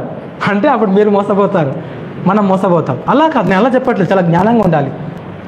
చాలా మీ సహోదరులలో అల్పుడైన ఒకని అంటే అతడు మనకు తెలుసు, ఆ బ్రదర్ మనకు తెలుసు, అతని స్థితి మనకు తెలుసు, అతనికి అవసరం ఉంది, ఇప్పుడు హెల్ప్ చేయాలా, అది దేవుడు చెప్తా ఉన్నాడు. అవునా కదా. ఎవరో మన ఫ్రెండ్ ఎవరో వచ్చాడు, దూరం నుంచి వచ్చారు, ఏదో రాత్రి టైం లేట్ అయిపోయిందని ఆయన ఇక్కడనే తన ఇంటికి వెళ్ళలేకపోయాడు, తన ఊరికి వెళ్ళలేకపోయాడు. సో మన ఇంటికి వచ్చాడు బస వేయడానికి. అప్పుడు ఏం చేయాలి, మనతో పాటు పడుకోబెట్టుకోవాలి. మన ఇంట్లో పెద్దవాళ్ళు అంటారు కదా, వాళ్ళతో పాటు పడుకోబెట్టి అతనికి ఒక రూమ్ ఇచ్చేసి మీరు ఏం చేయొద్దు బ్రదర్, మీరు ఈ రూమ్ మీకు ఉంది, ఇగో ఇది ఓపెన్ డోర్, ఇది క్లోజ్ డోర్, మీరు బయటికి వెళ్ళొచ్చి ఇంట్లోకి వెళ్ళొచ్చి మీరు మేము లోపల పడుకుంటామంటారా, ఏం చేయాలి అంటే ఓకే అట్లా చేయడం మంచిదే. కానీ మనం రోజులు బాగాలేవు, అలాంటి బట్టి చూడండి మన ఇంటికి వచ్చినప్పుడు కూడా మనం అరే లేట్ ఇట్లా చూస్తున్నారని అట్లా అనిపిస్తుంది. అంటే అలా అంటే మనం జాగ్రత్తగా ఉండాలి, మనము జాగ్రత్తగా ఉండాలి. ఇప్పుడు జాగ్రత్తగా ఉండే సమయం ఇది, బుద్ధి కలిగి మనం ఉండాలి, బుద్ధి కలకలుగా మనము ఉండాలి, నిర్లక్ష్యం చేసి మనము ఉండకూడదు. నేను వచ్చినా సరే మీ ఇంటికి, నేను వచ్చినా కూడా మీరు ఎలా ఉంటారో అలానే చూసుకోవాలి, అంతే తప్ప నన్ను ఒక రూమ్లో పెట్టి ఇది ఓపెన్ ఇది క్లోజ్ బ్రదర్ మీరు వెళ్ళిపోండి, ఇగో ఇది ఇన్ని ఇది అవుట్ అట్లా డీల్ అవుతలేదు అనమాట. సో దేవుడు చెప్తా అంటే మనకు తెలిసిన వారు కొన్నిసార్లు మనకు తెలిసిన వారు ఉంటారు. మన ఈ మధ్యకాలంలో వాట్సాప్లో కూడా మనం చూస్తూ ఉన్నాం, కొన్ని మెసేజ్లు వస్తూ ఉంటాయి వాట్సాప్లో, ఎమర్జెన్సీ ఉంది అమౌంట్ పంపించండి. ఎంతవరకు ట్రూ అది, ఎంతవరకు నమ్మాలి?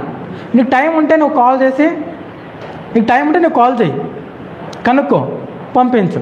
అంతేగాని ఇదంతా ఫేక్ అలా కూడా అనుకోవద్దు. మళ్ళీ ఇది ఫేక్ మెసేజ్ అని కూడా, నీకు నిజంగా ఒకవేళ హెల్ప్ చేసే మనసు ఉంటే, నువ్వు ఇంకా ఖాళీగా ఉంటే హాస్పిటల్కి వెళ్ళి హెల్ప్ చేసిరా నీకు టైం ఉంటే.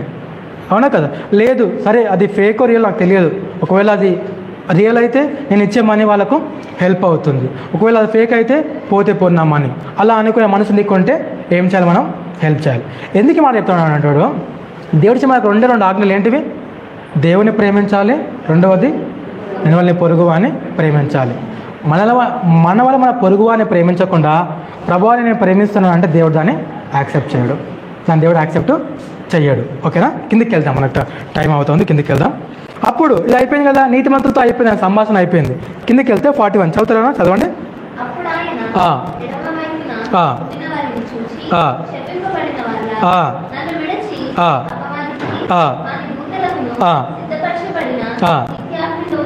పోవుడి చాలు, మనం ఇంక మళ్ళీ అదే ఇప్పుడు అవుతుంది. సో ఇప్పుడు ఎడమవైపున వారిని చూసి ఏమంటాడు దేవుడు అండి, శపింపబడిన వారులారా నన్ను విడిచి అపవాదికిని వాని దూతలకును సిద్ధపరిచిన నిత్యాగ్నిలోనికి పోవుడి. దేవుడు ఏమంటున్నాడు, ఎడమవైపు మనం చూసి మీరు ఏం చేయండి, నిత్యాగ్నిలోనికి మీరు వెళ్ళండి. ఎందుకంటే నేను ఆకలిగా ఉంటే మీరు నాకు భోజనము పెట్టలేదు, దప్పిగా ఉంటే మీరు నాకు దాహము ఇవ్వలేదు, పరదేశిగా ఉంటే నన్ను చేర్చుకోలేదు, దిగంబరంగా ఉంటే నాకు బట్టలు ఇవ్వలేదు. అంటే మనం పోయిన వారం చూసుకున్నాం, ఒక వాక్యం పోయిన వారం మీకు చెప్పాను లేదు, దేవుడి మందిరానికి 2 వ్యక్తులు వచ్చారు, సుంకరి పరిసేయుడు. సుంకరి ఏ విధంగా ఉన్నాడు, పరిసేయుడు ఏ విధంగా ఉన్నాడు. అతనికంటే ఇతడు నీతిమంతుడై తీర్చబడి తన ఇంటికి వెళ్ళాడు. ఎవరు? సుంకరి. అర్థమవుతా ఉందా? మళ్ళీ ఇక్కడ క్రియలు చేస్తే పుణ్యం వస్తుందా, క్రియలు చేస్తే పరలోక రాజ్యం వస్తుందా అంటే కాదు. నిన్నులని పొరుగువాన్ని ప్రేమించు అంతే. అది ఆజ్ఞ. ఆజ్ఞను పాటించాలా. అది పాటిస్తే పరలోక రాజ్యం వస్తుందా అంటే మిగతా కూడా దేవుని కూడా ప్రేమించాలి కదా. మళ్ళీ నువ్వు పవిత్రంగా కూడా జీవించాలి. నువ్వు పవిత్రంగా జీవించకుండా హెల్ప్ చేస్తున్నాను, నేను హెల్ప్ చేస్తున్నాను అంటే పరలోక రాజ్యం వస్తుందా? లేదు. ఇవన్నీ ఉండాలి. హెల్ప్ చేయాలి, ప్రేమించాలి, దేవుడిని మొదటిగా ప్రేమించాలి, మనల్ని ప్రేమించాలి, మన తోటి వారిని ప్రేమించాలి. అవునా కదా? పరిశుద్ధంగా జీవించాలి, ఎక్కడ పడిపోకుండా చూసుకోవాలి. అప్పుడే మనం నీతిమంతులం అవుతాం. ఇవి మిగతావి ఏవి ఇలా ఓట్లు ఒకటి రెండు మనం నీతిమంతులం అవుతామో అవ్వము. అది దేవుడు అంటా ఉన్నాడు. చాలా జాగ్రత్తగా మీరు ఏం చేయాలి, ఉండాలి, చూసుకోవాలి. పుణ్యకార్యాలు చేస్తే రాదు పరలోక రాజ్యం. పుణ్యకార్యాలు చేసినా, తీర్థయాత్రలు తిరిగినా పరలోక రాజ్యం నీకు రాదు. అవన్నీ మనం కంప్లీట్గా ఉండాలి. అవునా కదా? 6 సబ్జెక్ట్తో పాస్ అయితేనే పాస్. ఒకవేళ నేను నాకు మ్యాథ్స్లో 100 వచ్చాయి, మిగతా 0 అంటే ఫెయిల్. అవునా కదా? సో ఇవన్నీ ఈరోజు ఒక విషయం గురించి మాట్లాడుకుంటున్నాం, రేపు ఇంకో విషయం కూడా మనం మాట్లాడుకోవచ్చు. అంటే ఇవన్నీ మనలో ఉండాలి. ప్రతి సమయం మనము చెక్ చేసుకోవాలి. ప్రతి మినిట్ మనము చెక్ చేసుకోవాలి. ఎక్కడైనా నాలో ఎర్రర్ వచ్చిందా, మిస్టేక్ జరిగిందా చెక్ చేసుకోవాలి, దాన్ని సరి చేసుకోవాలి, ఒప్పుకోవాలి. దేవుడు అంటా ఉన్నాడు అండి, నిత్యాగ్నిలోనికి పోవుడి అనగా ఏంటి? నరకము. దేవుడు నరకం ఎవరి కొరకు చేశాడంట? ఇక్కడ రాయబడి చూడండి, అపవాదికిని వాని దూతలకు సిద్ధపరిచిన నిత్యాగ్నిలోనికి పోవుడి. నరకం దేవుడు ఎవరి కొరకు చేశాడు? మన కొరకు చేయలేదు. పరలోకం మన కొరకు చేశాడు. అవునా కదా? మనం పైన చదివినాం కదా, పరలోకం ఎవరి కొరకు ఉంది? లోకం పుట్టిన మొదలుకొని మీ కొరకు సిద్ధపరచబడే రాజ్యమును స్వతంత్రించుకోండి. అంటే పరలోకము మన కొరకు ఉంది, నరకం ఎవరి కొరకు ఉంది? అపవాది కొరకు ఉంది. అయితే ఇప్పుడు ఎవరైతే అపవాది దేవుని ఏం చేశాడు? తృణీకరించాడు. దేవుని ఎదురు నుండి వాడు ఏమయ్యాడు? దూరం అయిపోయాడు. దేవుని ద్వేషించే వారికే ఈ నరకము, అదే నిత్యాగ్ని. అక్కడ ఏముండదంట? నిత్యాగ్ని. ఇందాక చదువుకున్నాం కదా, అగ్ని ఆరదు, పురుగు చావదు, పండ్లు కోరుకుంటాయు, ఏడుపును అక్కడ ఉండును. అనేక ఉపమానాలు దేవుడు రాయించి పెట్టాడు. అర్థమవుతుంది కదా? కాబట్టి ఈ దినాన మనం విన్న కొద్ది వాక్యం మనం ఏం చేసుకోవాలి? జ్ఞాపకం ఉంచుకొని చాలా జాగ్రత్తగా ఉండాలి. అయ్యో బ్రదర్ ఈ విధంగా చెప్పాడు కదా, చేసుకుంటూ పోతే అంటే నేను ఆ విధంగా చెప్పట్లేదు, చాలా జాగ్రత్తగా ఉండండి, బుద్ధి కలిగి ఉండాలి. మనం ఏం చేయాలి? ఆనాడు బుద్ధి గల కలయికలు ఏ విధంగా అయితే ఉన్నారో, అంటే మన వాక్యాలు ఏ విధంగా మనకు కనబడతా ఉన్నారో ఆ విధంగా మనం కనబడాలి. వీళ్ళు అడిగారు, బుద్ధి లేని కలయికలు అడిగారు, మాకు ఆయిల్ అని అన్నారు. ఇవ్వచ్చు కదా వాళ్ళు? అక్కడ ఇవ్వచ్చా? ఈ ఛాన్స్ ఉందా వాళ్ళకు? లేదు అక్కడ. అంటే వాళ్ళు హెల్ప్ చేయొచ్చు కదా అనుకోవచ్చు మీరు అక్కడ. అంటే వాళ్ళు నిర్లక్ష్యం చేశారు. బుద్ధి లేని వాళ్ళు ఏం చేశారు? అప్పటి నుంచి నిర్లక్ష్యం వహిస్తూ ఉన్నారు. అంతేనా కదా? ఇప్పుడు నిర్లక్ష్యం వహించే వాళ్ళకి మనం హెల్ప్ చేయొచ్చా? చేసాం. మళ్ళీ వాడు ఏం చేస్తాడు? నిర్లక్ష్యం చేస్తాడు. వాడికి బుద్ధి రావడం, బుద్ధి కలిగే పని మనం చేయాలి. చాలా జాగ్రత్తగా మనము ఉండాలి. బుద్ధి లేని వాళ్ళకి మనం ఉంటే కూడా మనం కూడా దేవుడు మీరు ఎవరో నాకు తెలియదు. ఇప్పుడు ఇక్కడ అదే జరుగుతూ ఉంది. మీరు ఎవరో నాకు తెలియదు, మీ కొరకు. అంటే నరకం అనేది ఏంటంటే దేవుడిని ఎరగని వారు, దేవుడిని రిజెక్ట్ చేసిన వాళ్ళు. అర్థమవుతుందా? దేవుడు ఏ ఒక్కరిని ఎప్పుడు కూడా రిజెక్ట్ చెయ్యాడు. అపవాది దేవుడిని రిజెక్ట్ చేశాడు. అందుకే వాడు ఎక్కడ వెళ్ళాడు? నిత్యాగ్నిలోనికి వాడు పోతూ ఉన్నాడు. ఏ మనుషుడు దేవుడిని రిజెక్ట్ చేస్తాడో, దేవుడు ఏ ఒక్కరిని రిజెక్ట్ చెయ్యాడు. ఏ మనిషి దేవుని రిజెక్ట్ చేస్తాడో వాడు ఎక్కడికి వెళ్తాడు? నరకానికి వెళ్తాడు. వాడు ఎక్కడికి వెళ్తాడు?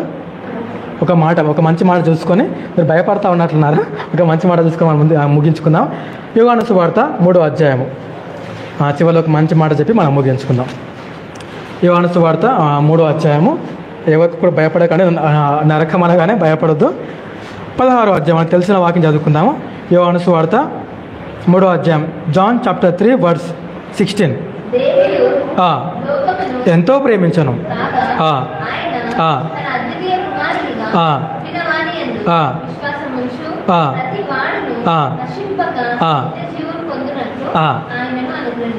చాలా అండి. చూడండి, దేవుడు ఏం చేయమంటాడు? దేవుడు లోకాన్ని ఎంతో, మన ప్రేమలాగా ఆయన ప్రేమలు ఉండవు. అవునా కదా?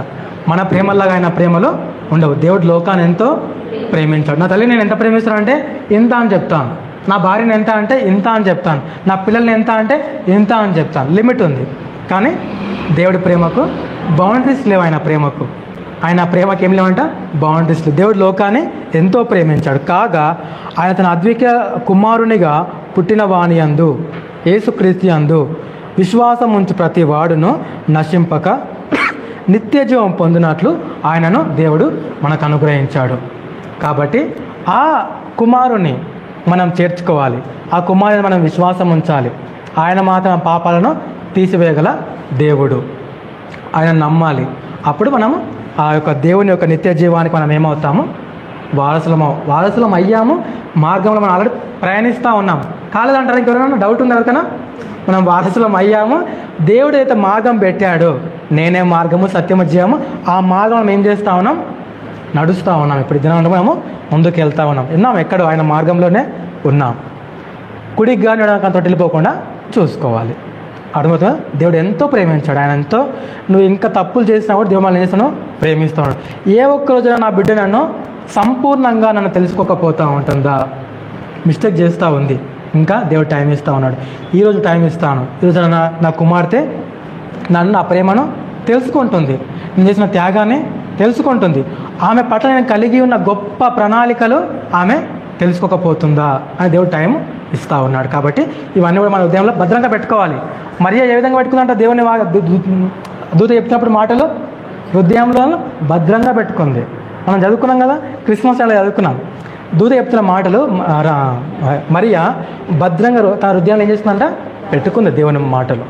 ఈ మాటలు మనం ఏం చేస్తాయి, శరీరానికి ఫుడ్ కావాలి, ఆత్మకి ఏం కావాలి, దేవుని వాక్యం కావాలి. అప్పుడే అది బలంగా ఉంటుంది. చిన్న వాక్యాన్ని దేవుడు దీవించి ఆశీర్వదించును గాక. ఆమేన్. చిన్న మనం ప్రార్థన చేసుకుందాం. దయగల మా తండ్రి, ప్రేమగల మా ప్రభువా, మీకు వందనాలు, స్తోత్రాలు. ఇంతవరకు తోడుగా ఉండి ప్రభువా, మీ కాపుదలలో నాయన మీ వాక్యం అందించారు, మీకు స్తోత్రాలు. విన్న వాక్యంలో ప్రభువా ఇంకా లోతైన మర్మాలు ప్రభువా, ముందున్న దినాల్లో మేము నాయన తండ్రి మీరు మా ద్వారా తండ్రి మా ప్రభువా ఆ మాట్లాడి మమ్మల్ని బలపరచండి, సహాయం దయచేయండి. ఏమైనా సొంతంగా తండ్రి నేను మాట్లాడమంటే క్షమించండి ప్రభువా. నా ఆలోచన కాదు ప్రభువా, మీ చిత్తమే మా మాటల కార్యము చేసి మీ కృపను సహాయం దయచేయమని నాయన మీరు తోడుగా ఉన్నందుకు వందనాలు చెల్లిస్తూ మహిమ ఘనత ప్రభావాలు మీ నామానికే చెల్లించుకుంటూ చిన్న ప్రార్థన యేసు నామములో ప్రార్థించి మీకు వినయంతో అడిగి వేడుకుంటున్నాను పరమ తండ్రి. ఆమేన్. ఆమేన్.